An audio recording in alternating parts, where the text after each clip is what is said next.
It's that time of year again. In the US, the kids are home from school, the heat is on, and everyone longs for days at the beach, or at least good air conditioning.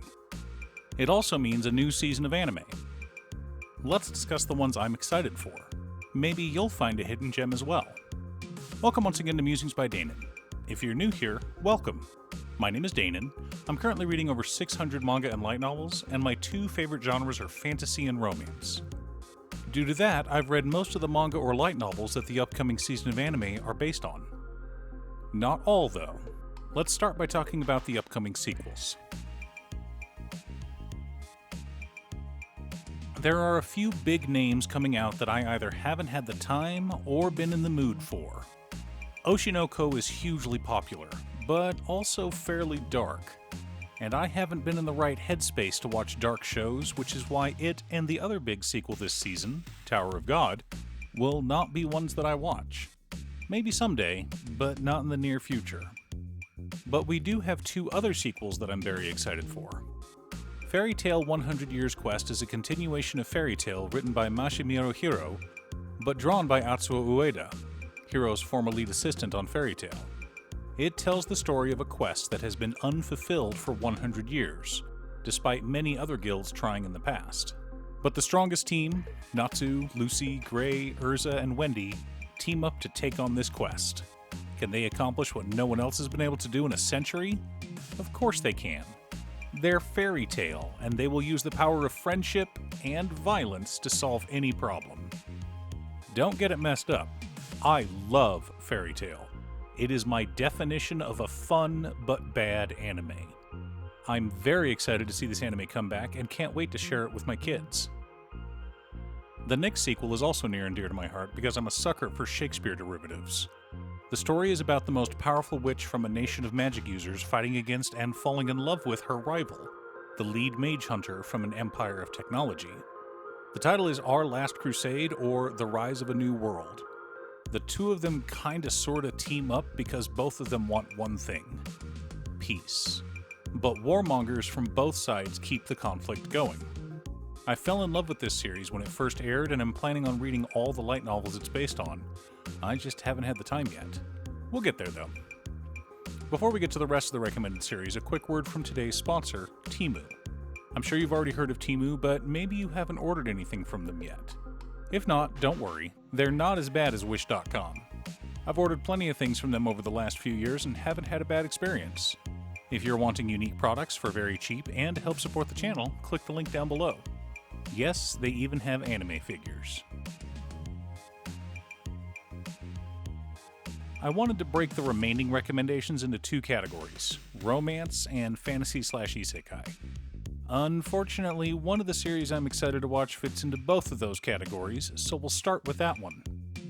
The magical girl and the evil lieutenant used to be archenemies is based on an incomplete manga. You heard that right, a manga, not a light novel.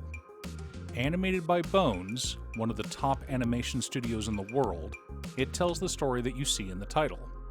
One of the leaders of an evil organization bent on being nefarious falls in love with the magical girl who keeps foiling his plans.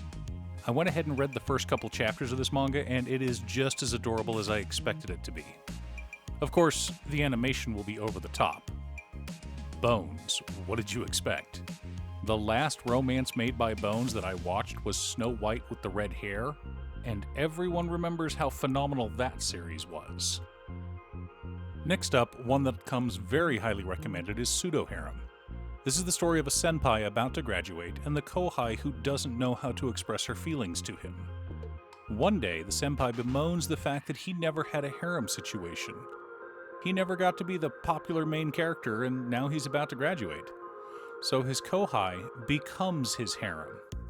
Every day, she takes on a new persona: tsundere, kudere, himedare, all the dares, and helps to prop him up. Will he ever understand her feelings, or is he too dense to realize what's going on? Now, I haven't read this one, it's on my TBR list, but I decided to watch this one blind. I'll probably go back and read it after the anime finishes airing. Similarly, I haven't read the source material for Too Many Losing Heroines either, but it also comes highly recommended. One of my patrons gushes about this series, and he has very good taste. so we'll see if this one is also good. I love a good deconstruction story or a post story. One day, a self-proclaimed background character accidentally witnessed a popular classmate get rejected by her childhood friend. After that, he winds up finding other girls who have also been rejected. But it is said that true beauty contains a bit of sadness. After all, Buttercup only became the most beautiful woman in the world after she'd heard of Wesley's death at the hands of the Dread Pirate Roberts. No, that part wasn't in the movie. Go read the book. These next three are series that I have read and am very excited for. The first one is Days with My Stepsister. Despite the sketchy title, it involves two first-year students who suddenly find themselves as brother and sister. Their parents met and fell in love, and since both Asamura and Ayase are good kids who want their parents to be happy, the two promise to keep a vague and comfortable distance so as not to create tension in the home. They are friendly and courteous to each other. Problems arise when Ayase, who always took care of the home for the sake of her mother, doesn't know how to rely on others. Meanwhile, Asamura doesn't know how to treat her, since it's only been him and his dad for so long. He's not used to girls, and she's not used to asking for help. Slowly, over time, the two start to open up and rely on each other more. There's not a ton of sexual tension in this series. Just a chill slice of life with two people who start as strangers and eventually become something more. Now, this next one is not going to go the way you want it to. 2.5-Dimensional Seduction is not a My Dress Up Darling clone. Yes, they are both about cosplay. Yes, they are both romance. Yes, they are both ecchi. But My Dress Up Darling is a seinen and one of the best romance series I've ever read. It is both fun and good. Gojo is pure husband goals and Marin is a top-tier waifu. Now, that is not to dog on 2.5-Dimensional Seduction.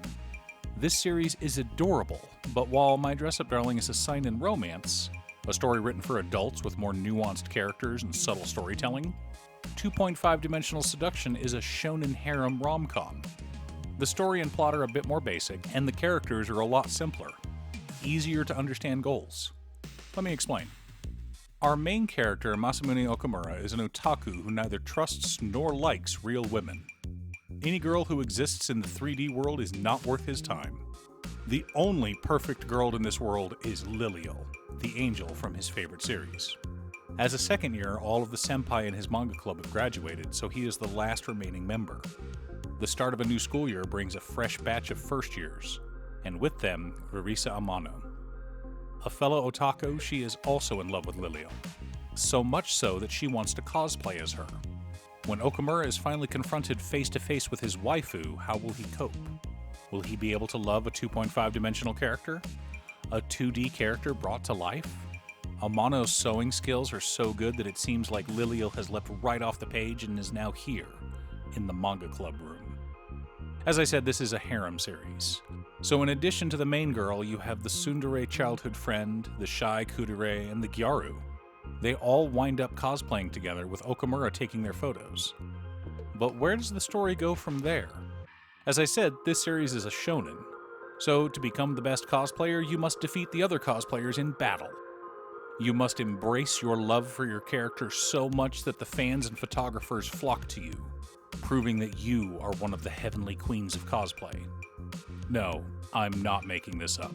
Just wait, the series will get there. Or go read it yourself for free over on Manga Plus. The final series is one that I've gushed over enough on this channel, so we won't go too deep into it. Alia Sometimes Hides Her Feelings in Russian is a top-tier romantic comedy, but don't take my word for it.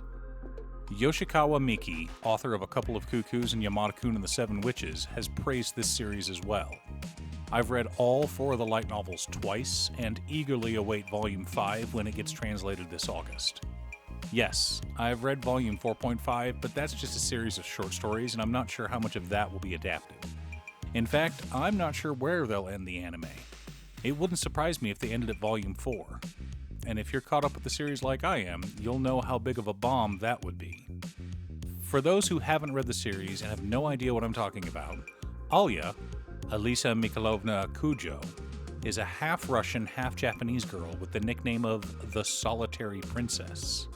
She has no friends, doesn't really interact with anyone at the school other than Masachika Kuze, the lazy boy who sits next to her. Alia values hard work, honesty, and forthrightness. So why is Kuze, a lazy slob who leaves his books at home, barely does his homework, and stays up late watching anime instead so he winds up sleeping in class, the one that she's closest to? The hook for this series is that Alia is a bit of a tsundere. Not a full-blown one, but she does have her moments. In order to help express her feelings, she will sometimes speak her mind in Russian. After all, no one could possibly understand her, other than her big sister, right? It's not like the very boy she sits next to and finds so interesting could understand Russian.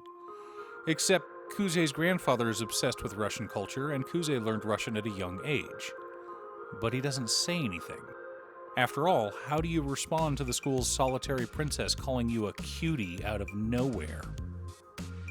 That's the hook. But the story is actually about the masks we wear, why we wear them, and overcoming our trauma enough to let someone see behind our masks. I know that sounds heavy, and it is, but trust me, this series is a hilarious romantic comedy. Lots of laughs, a bit of ecchi shenanigans, but nothing too perverted, and solid top-tier writing. If you only try one new anime this season, do not skimp on Alia Sometimes Hides Her Feelings in Russian. Oh, quick reminder to like and subscribe before we get to our fantasy and isekai section. Let's discuss the fantasy and isekai series.